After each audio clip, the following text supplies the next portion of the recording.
What's good, peeps? Welcome to an Indefatigable Artist.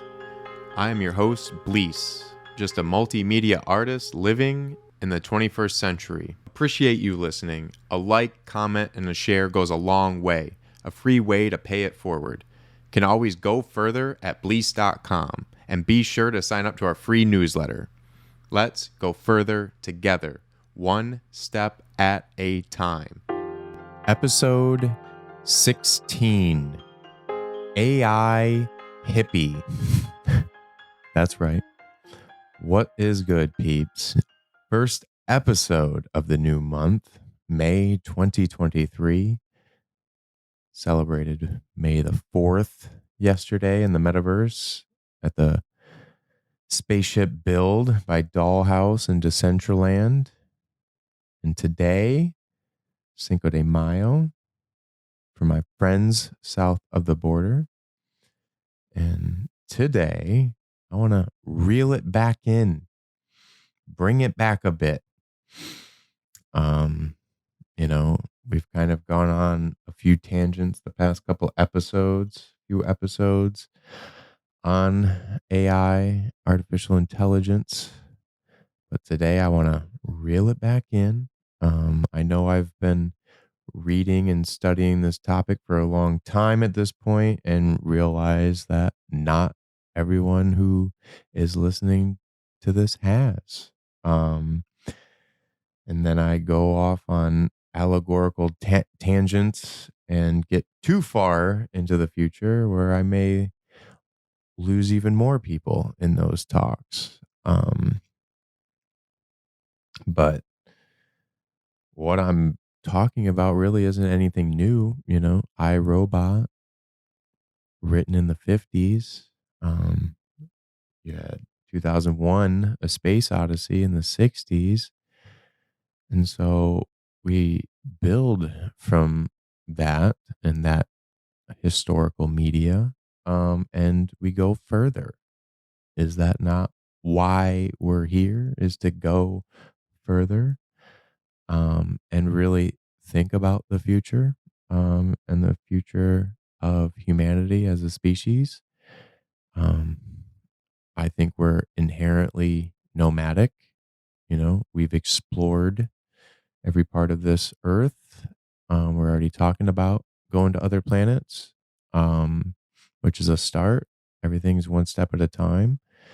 But I definitely see us going into other galaxies and thinking of ways that that's going to happen, and it's going to take us being able to live longer. Freezing is one way, freezing people.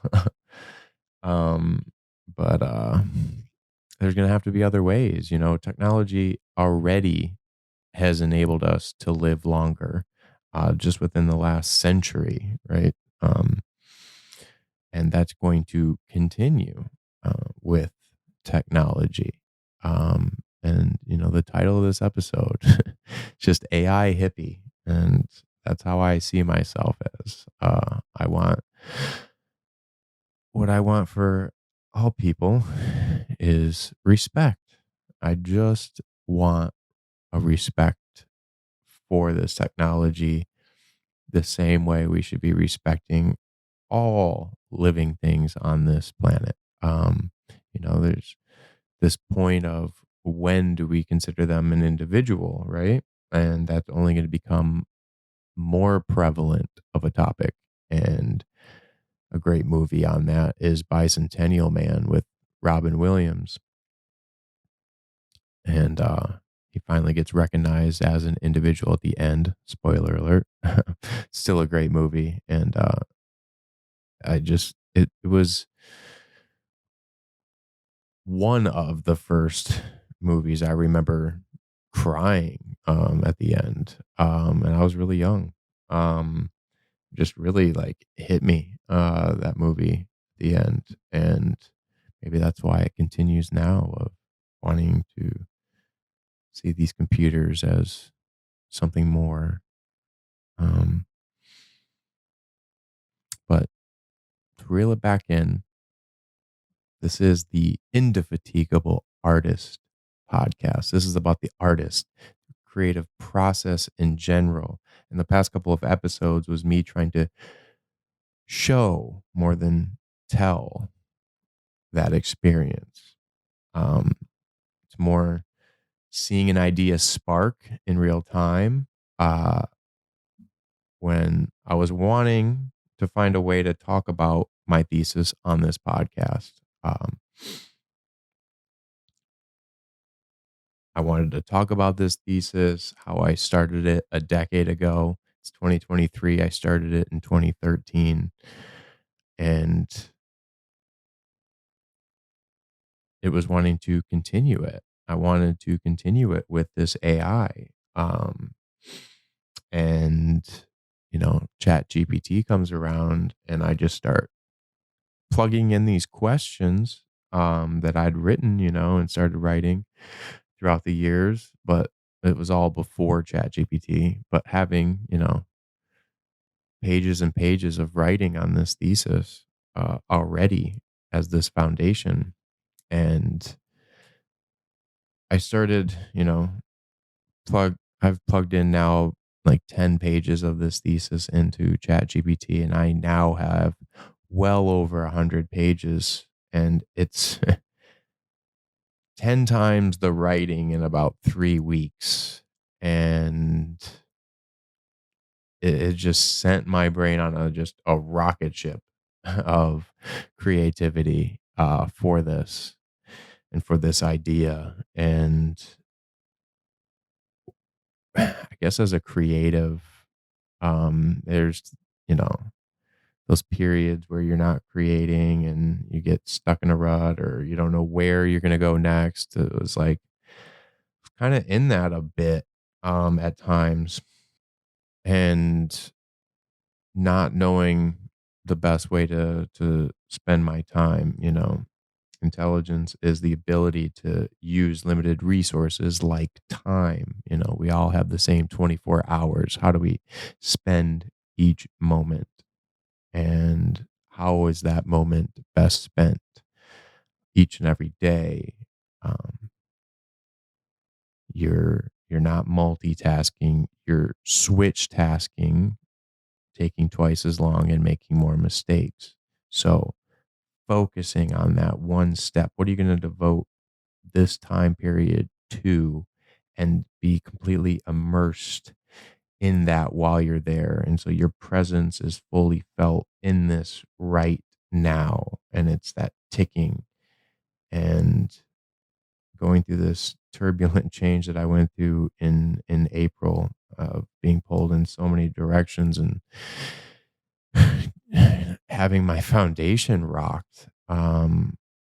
It is, it's felt like broken concrete, and having to go and patch all the cracks up, and make sure that foundation is sturdy before continuing on.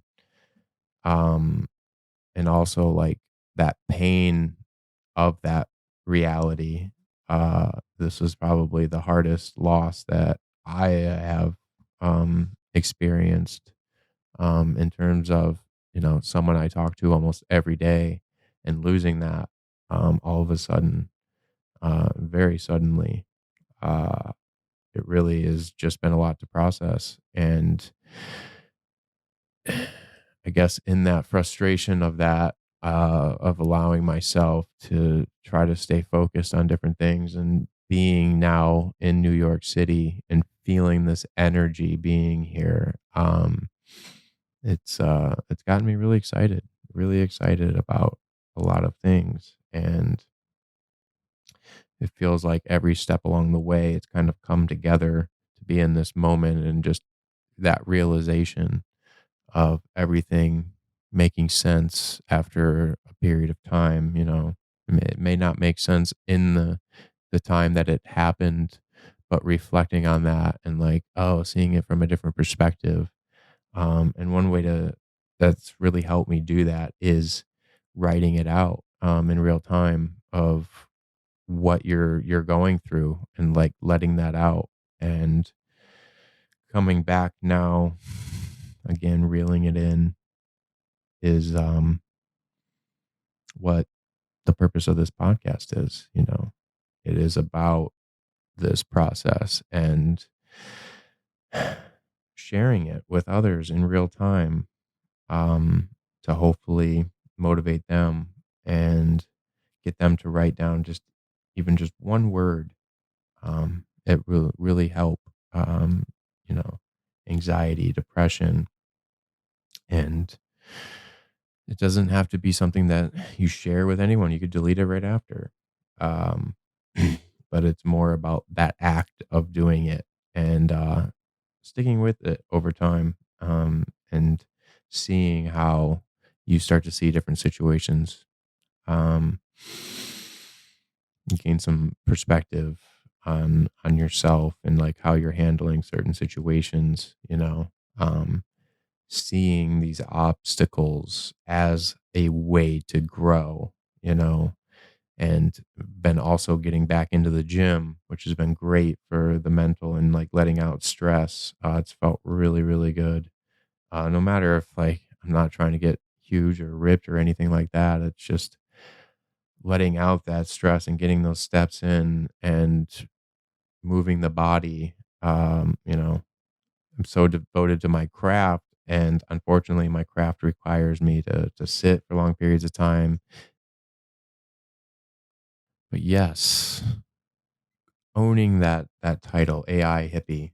I'm about respecting all living beings on this planet and those we find on other planets.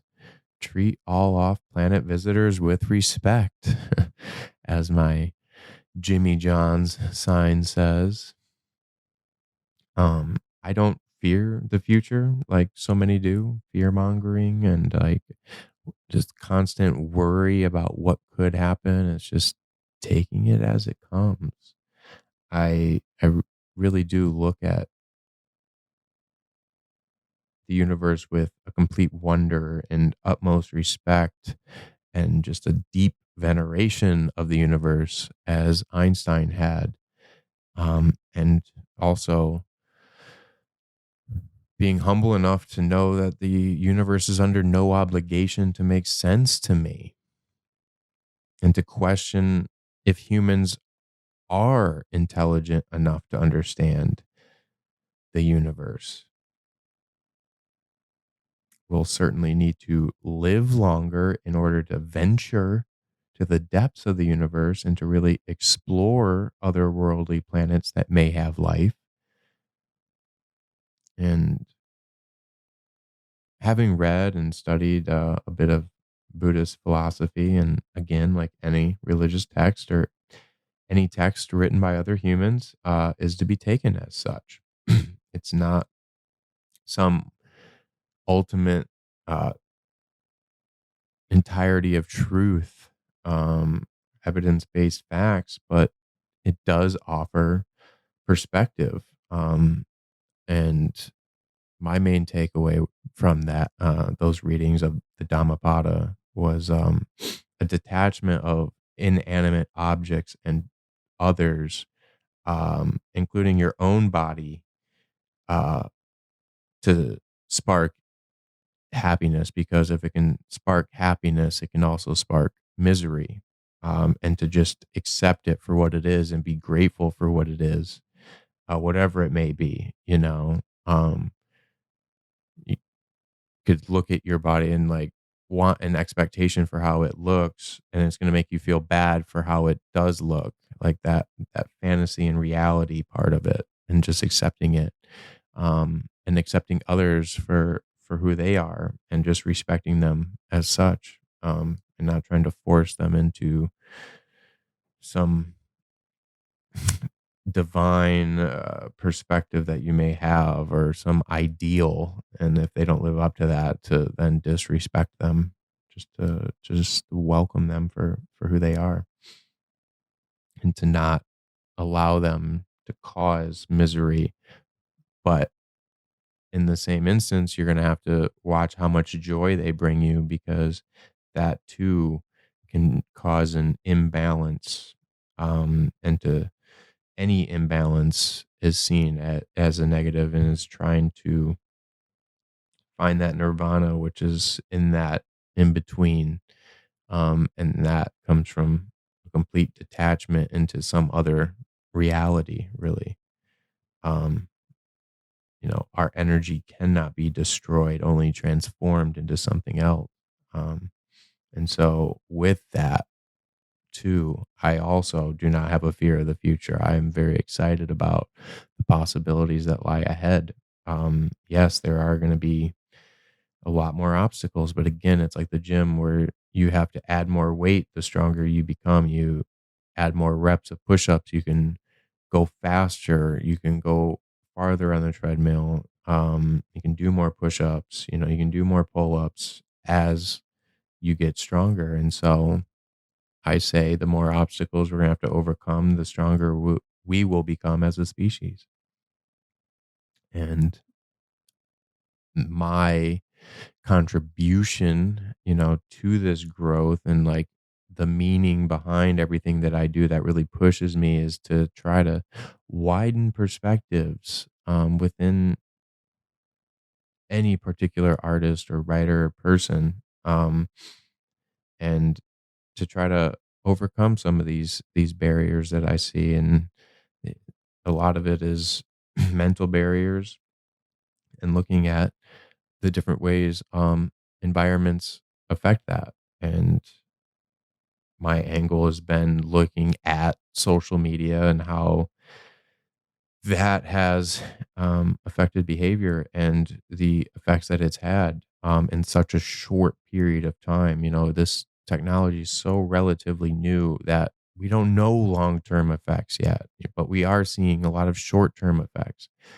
But also seeing that it does have a positive. All of this technology is a double edged sword. Um, And that's been my approach to technology.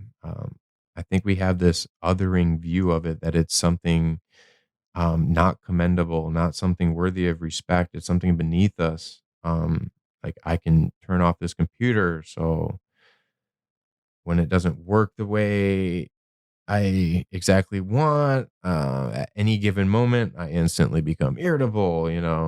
Do as you're told, computer. Do as you're programmed to do.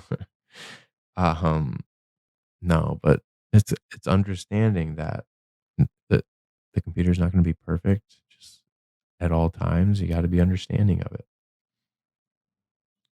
Um, and when we otherize technology like this, and when we degrade it like this, we've seen this historically done to other human beings, and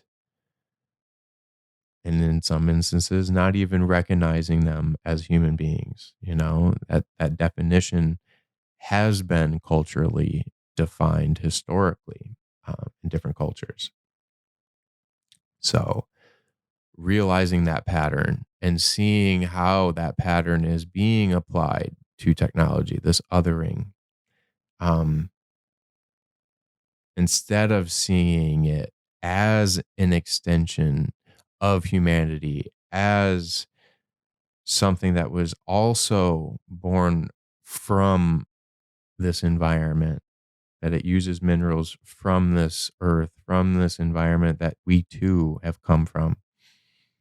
We weren't born into this world. We were born from this planet, and it's all connected.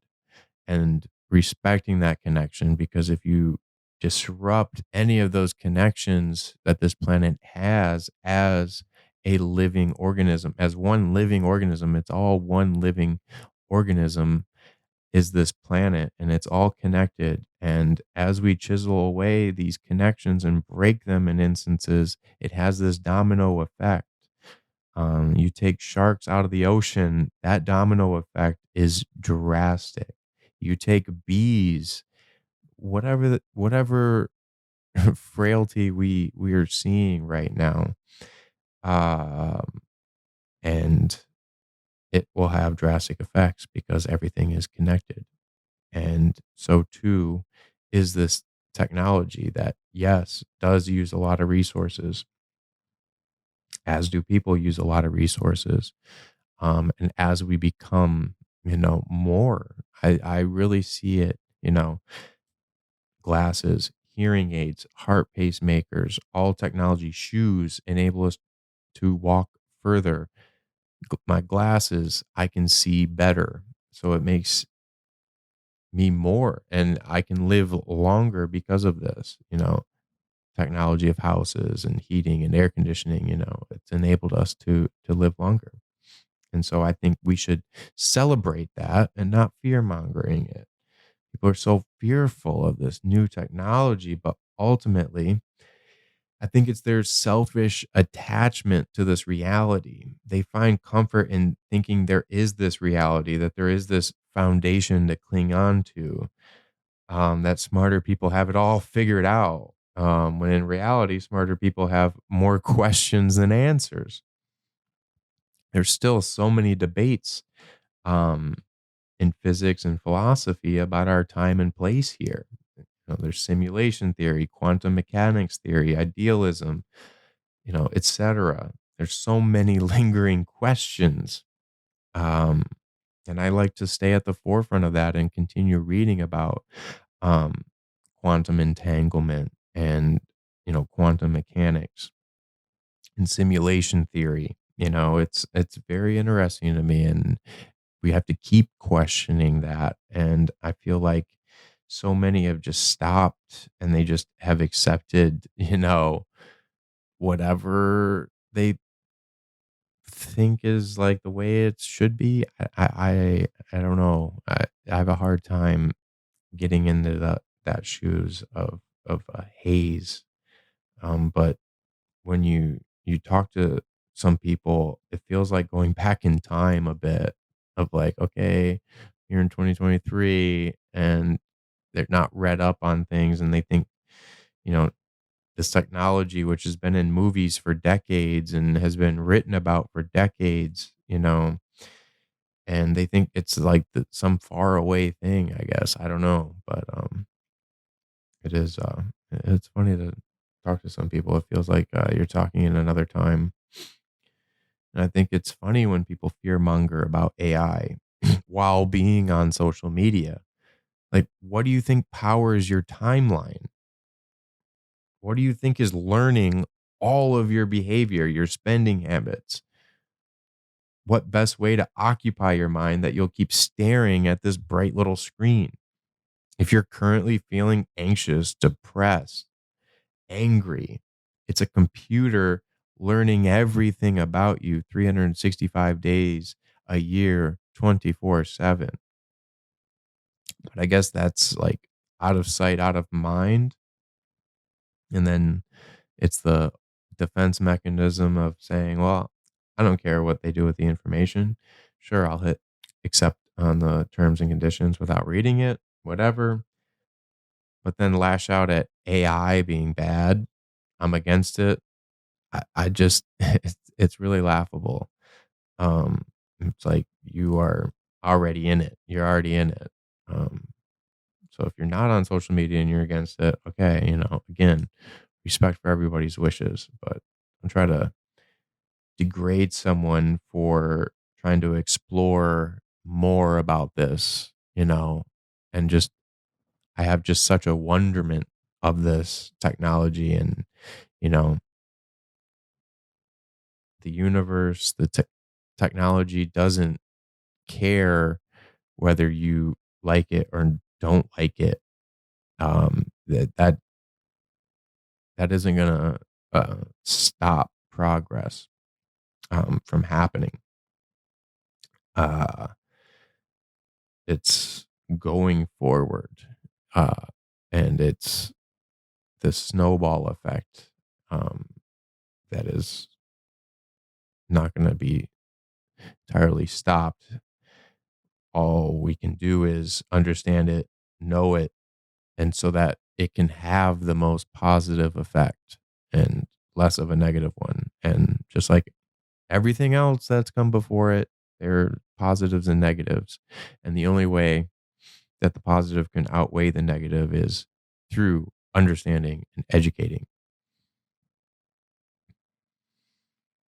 And for me personally, it's felt like I've put together a reliable team, one that will be there when I need, one that won't back out on me last minute, one that will be just as passionate as I am at any given project, a team that will give all that it can.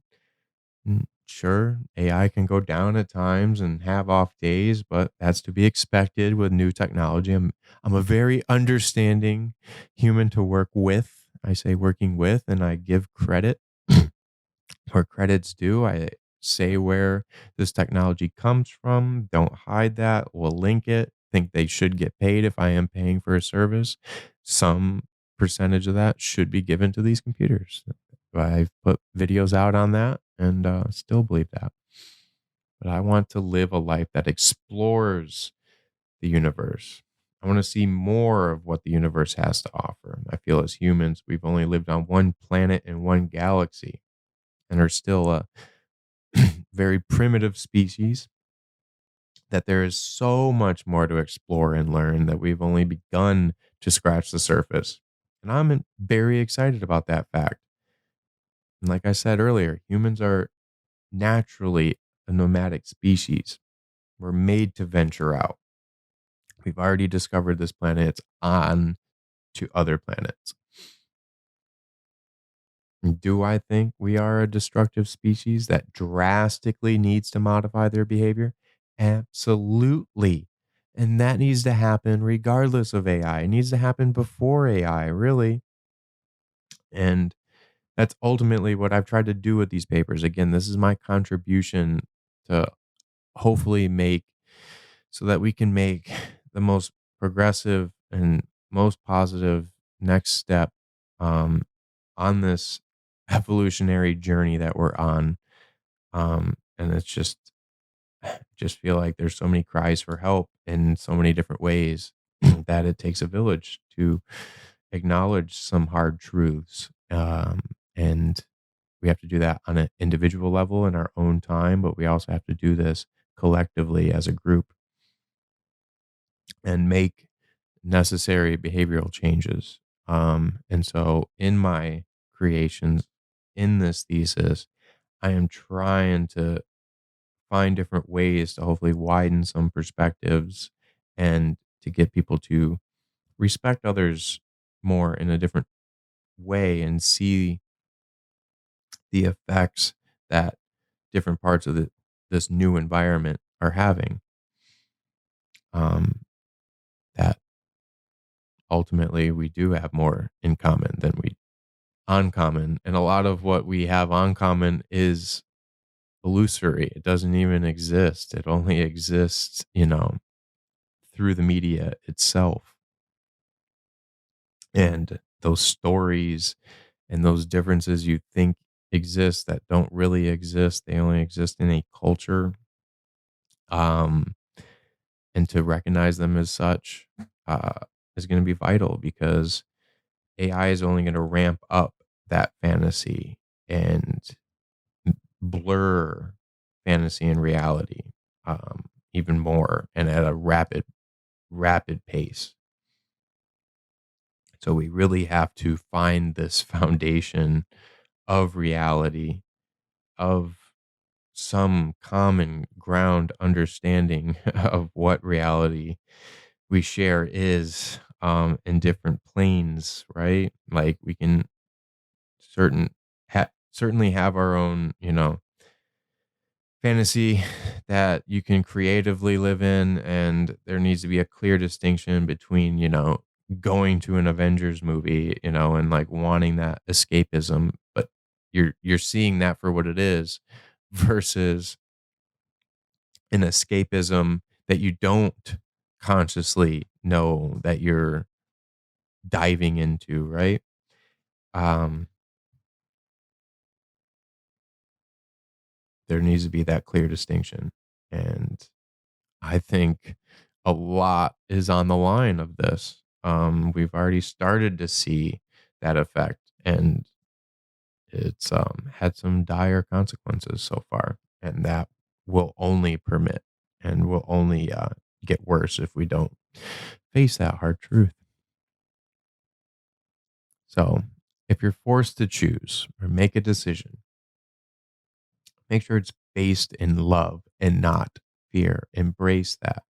Know that your energy cannot be destroyed, only transformed. What energy are you choosing to give off in this very moment? I feel as a writer, as an artist, that a way to overcome some of these obstacles that we face as a species is through creativity. It's the reason I started this podcast, to hopefully inspire people to write something down, even if it just be a single word. Let it out. Let out that frustration. Let out what is bothering you. Write down something you have never told anyone. You don't even have to show anyone. You can delete it immediately, but write it down. See how it feels. See if it doesn't alleviate that depressive or anxious mood. Write out your biggest fear. Then say, if that happened right now, then what? Okay, next, move on. What energy are you choosing to give off in this very moment? The greatest currency there is your effect on others. What effect did you have? Was it positive?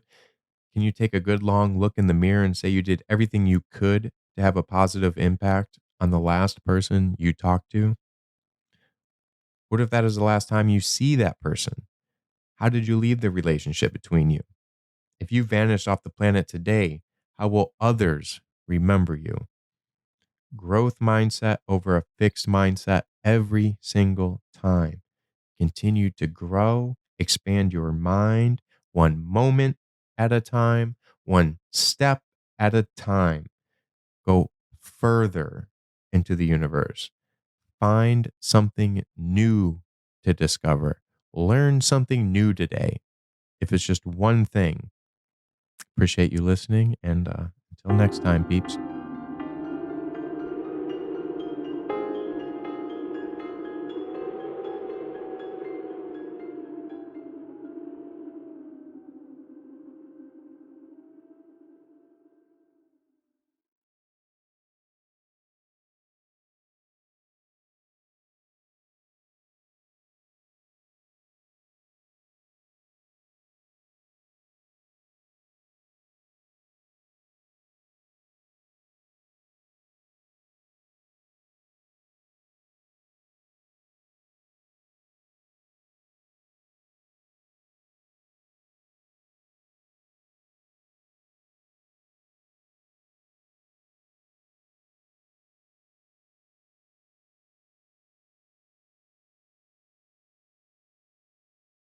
Appreciate you listening. Be sure to hit the like button, leave a comment, and share.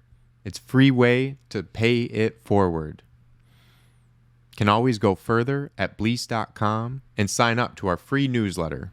Let's go further together, one step at a time.